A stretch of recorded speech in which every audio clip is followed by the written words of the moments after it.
Assalamualaikum warahmatullahi wabarakatuh. Shalom. Om Swastiastu, Namo Buddhaya, Salam kebajikan.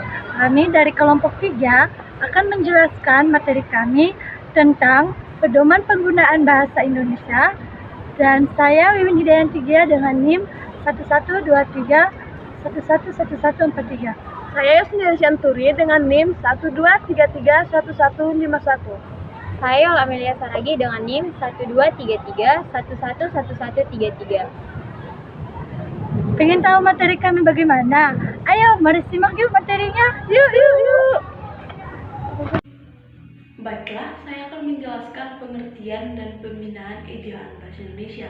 Ejaan adalah keseluruhan peraturan bagaimana menggambarkan lambang-lambang bunyi bahasa dan bagaimana hubungan lambang-lambang itu, pemisahan, penggabungannya dalam satu bahasa. Menurut Kamus Besar Bahasa Indonesia, ejaan adalah kaidah-kaidah cara menggambarkan bunyi-bunyi dalam bentuk huruf serta penggunaan tanda baca. Ejaan ada dua macam, yaitu ejaan fonetis dan fonemis. Ejaan fonetis adalah ejaan yang berusaha menyatakan setiap bunyi bahasa dengan huruf setelah mengukur dan mencatatnya dengan alat pengukur bunyi bahasa atau diagram. Sedangkan ejaan fonemas ialah ejaan yang berusaha menyatakan setiap fonem dengan satu lambang atau satu huruf, sehingga jumlah lambang yang diperlukan tidak terlalu banyak jika dibandingkan dengan jumlah lambang dalam ejaan fonetis. Baiklah, selanjutnya yaitu pemakaian huruf. Terdapat 6 jenis pemakaian huruf. Yang pertama yaitu abjad, yang kedua vokal, yang ketiga konsonan, yang keempat diftong, yang kelima persukuan, dan yang keenam adalah nama diri. Baiklah, saya akan menjelaskan satu persatu dari 6 jenis tersebut. Yang pertama tadi abjad.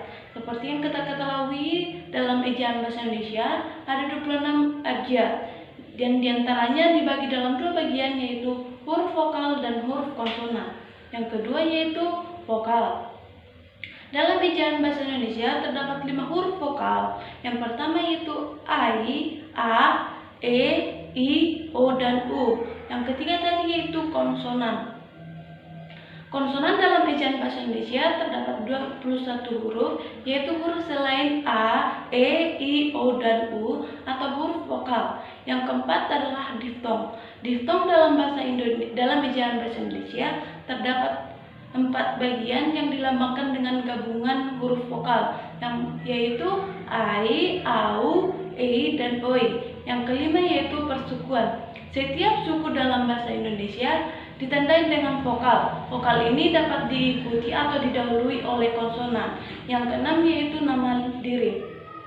Penulisan nama diri, sungai, jalan, gunung, dan sebagainya diatur atau disesuaikan dengan kaidah yang berlaku. Nah, gimana teman-teman? Sudah punya gambaran tidak tentang penggunaan ejaan bahasa Indonesia yang baik dan benar? Sekarang kita lanjutkan yuk mengenai penggunaan huruf dan penggunaan kata. Pertama, penggunaan huruf kapital. Nah, huruf kapital ini teman-teman dipakai berdasarkan beberapa kaidah. Yang pertama, huruf pertama atau huruf kapital ini dipakai huruf pertama pada awal sebuah kata. Contohnya, saya membaca buku, maka kata saya itu untuk huruf pertamanya kita menggunakan huruf kapital. Selanjutnya, huruf kapital dipakai sebagai huruf pertama dalam kalimat yang menggunakan petikan langsung. Contohnya, kemarin engkau terlambat, katanya. Maka kata kemarin itu untuk huruf pertamanya atau huruf awalnya menggunakan yang namanya huruf kapital. Selanjutnya, dipakai sebagai huruf pertama dalam ungkapan yang berhubungan dengan nama Tuhan dan kitab suci, termasuk kata ganti untuk Tuhan. Contohnya, yang Maha Kuasa. Maka setiap kata tersebut untuk awal katanya itu kita menggunakan yang namanya huruf kapital. Selanjutnya teman-teman, yaitu huruf kapital dipakai sebagai huruf nama gelar kehormatan, keturunan, dan keagamaan yang diikuti nama orang. Selanjutnya, huruf kapital dipakai sebagai huruf pertama nama jabatan dan pangkat yang diikuti nama orang. Nah, selanjutnya dalam bagian ke-6 dipakai sebagai huruf pertama nama orang. Ketujuh, huruf kapital dipakai sebagai huruf pertama nama bangsa, suku bangsa, dan bahasa. Contohnya seperti bahasa Indonesia. Maka setiap kata dengan setiap huruf pada kata tersebut harus menggunakan huruf kapital. Huruf juga dipakai sebagai huruf pertama nama tahun, bulan, hari raya, dan peristiwa sejarah. Yang selanjutnya huruf kapital juga dipakai sebagai huruf pertama nama khas dalam geografi. Yang selanjutnya huruf kapital juga dipakai sebagai huruf pertama nama badan resmi lembaga pemerintahan dan ketatanegaraan serta nama dokumen resmi, yang dimana sebagai huruf pertama nama semua kata di dalam nama buku atau majalah, surat, kabar, kecuali tata tertib.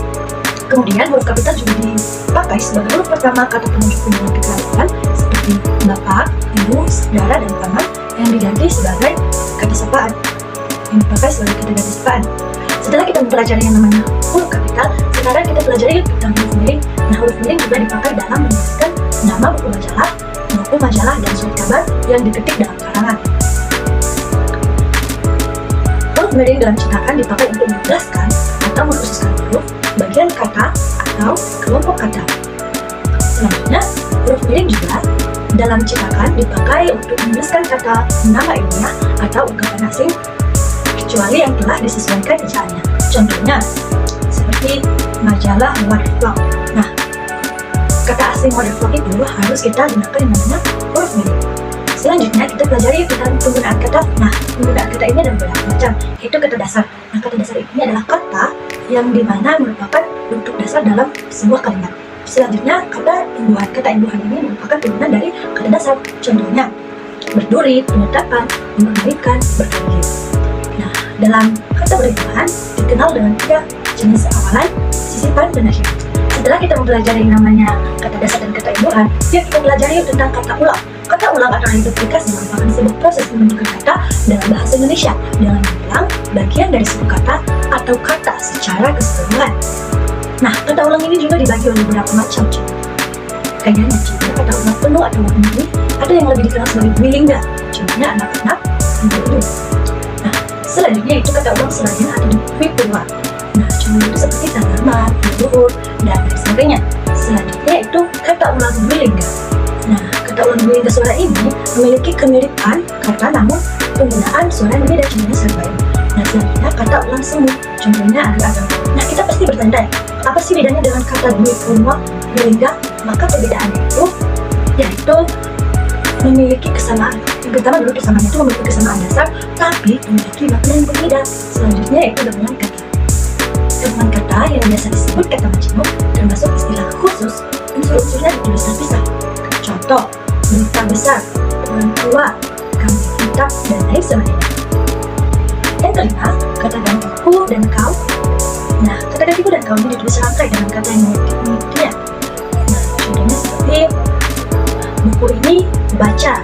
Nah, itu akan digunakan dalam memiliki kata sebelumnya pada kata tersebut. Selanjutnya yaitu ke-6, kata depan di, ke, dan dari ditulis terpisah dari kata yang memilikinya. Contohnya, Ali pergi ke sekolah, maka menggunakan kalimat kata yang terpisah. Selanjutnya, kata senang si dan sang ditulis terpisah dari kata yang memilikinya. Nah, kata senang ini juga teman-teman adalah elemen kalimat yang memainkan peran penting dalam membentuk kata benda dan kata ganti orang dalam bahasa Indonesia, yaitu partikel lah, kah, tah, pun, dan per. Partikel lah, kah, dan tah ditulis serangkai dalam kata yang namanya. Contoh, bacalah buku itu. Akronim atau singkatan. Akronim atau singkatan ini memiliki beberapa tanda, di mana satu, singkatan nama orang, gelar, sekarang, dan jabatan. Contohnya SPD. Selanjutnya singkatan nama resmi lembaga pemerintah dan ketatanegaraan, badan atau organisasi, serta nama dokumen resmi. Yang terpilih di mana penulisan itu huruf awal ditulis dalam huruf kapital dan tidak diikuti dengan tanda ketik. Selanjutnya materinya itu angka dan lambang bilangan. Angka dipakai untuk menyatakan nama atau nomor dalam tulisan azim.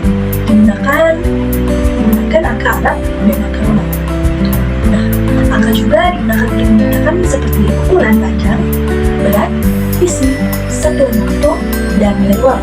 Nah, demikian yang bisa saya jelaskan tentang penggunaan kata dan penggunaan huruf yang baik dan benar, dan untuk materi selanjutnya akan diteruskan oleh teman kami. Terima kasih. Baiklah, di sini saya akan melanjutkan materi terakhir, yaitu penulisan unsur serapan. Unsur serapan adalah unsur atau kata yang berasal dari bahasa asing yang diintegrasikan dalam suatu bahasa dan diterima pemakaiannya secara umum. Unsur serapan atau kata serapan di Indonesia berasal dari bahasa dari dari bahasa negara-negara yang pernah menjajah Indonesia, seperti Belanda, Portugis, Inggris, dan bahasa lain seperti Sanskerta dan bahasa Arab. Ada 4 jenis unsur serapan. Yang pertama ada adopsi. Adopsi ialah unsur serapan yang dipungut secara utuh. Contoh katanya seperti data, film, angka, rekening, dan lain-lain. Yang kedua ada adaptasi. Adaptasi ialah unsur serapan yang kata-katanya disesuaikan dengan ejaan bahasa Indonesia. Contoh katanya seperti bisnis yang berasal dari kata business. Yang ketiga ada terjemahan. Terjemahan ialah proses penyerapan kata dengan cara mengambil konsep dasar bahasa asli lalu diterjemahkan. Contohnya seperti kata uji coba, terjemahan dari kata try out. Dan yang terakhir atau yang keempat ada kreasi. Pengertian kreasi tersebut sama halnya dengan terjemahan. Namun yang menjadi pembeda dari keduanya ialah bentuk katanya tidak harus sama dengan kata asli. Contoh katanya yaitu daring. Materi selanjutnya yaitu tanda baca ataupun penggunaan tanda baca. Tentunya kita sudah tahu apa itu tanda baca. Namun di sini saya akan menjelaskan lagi pengertian dari tanda-tanda baca tersebut. Yang pertama ada tanda titik. Tanda titik biasanya digunakan pada akhir kalimat atau singkatan nama. Dan yang kedua ada tanda koma. Tanda koma digunakan sebagai pemisah antara induk dan anak kalimat. Yang ketiga ada tanda titik koma. Seperti yang kita ketahui, biasanya tanda titik koma digunakan sebagai pemisah kalimat yang setara. Contoh kalimatnya seperti ibu memasak di dapur, titik koma, ayah mandi di kamar mandi. Yang keempat ada tanda titik dua. Tanda titik dua digunakan di antara judul dengan anak judul atau di antara jilid dengan nomor halaman. Dan yang kelima ada tanda penghubung. Tanda penghubung biasanya digunakan sebagai tanda pisah. Terdapat pada penulisan tanggal, bulan, dan tahun, atau dengan arti lain sebagai pengganti kata sampai dengan. Dan yang berikutnya ada tanda elipsis. Tanda elipsis digunakan pada kalimat yang terputus-putus. Contohnya, saya sedang bermain titik-titik di taman. Dan yang berikutnya ada tanda tanya. Tanda tanya biasanya digunakan di akhir kalimat. Di akhir kalimat tanya. Dan yang ke-8 ada tanda seru. Tanda seru ini seperti yang kita ketahui sering digunakan di akhir kata atau kalimat perintah. Yang ke-9 ada tanda kurung. Tanda kurung digunakan sebagai penjelas dari kata sebelumnya. Yang ke-10 ada tanda kurung siku, digunakan pada kalimat koreksi atau penjelas dari kalimat tersebut. Yang ke-11 ada tanda petik. Tanda petik digunakan pada kalimat langsung. Dan yang ke-12 ada tanda petik tunggal. Tanda petik tunggal biasanya digunakan pada terjemahan atau penjelas di dalam kalimat langsung. Dan yang terakhir ada tanda garis miring atau tanda strip. Biasanya digunakan pada nomor surat ataupun pengganti kata atau. Sekian penjelasan dari saya. Jika ada perkataan saya yang salah mohon dimaafkan karena saya masih dalam proses pembelajaran. Akhir kata saya mengucapkan terima kasih.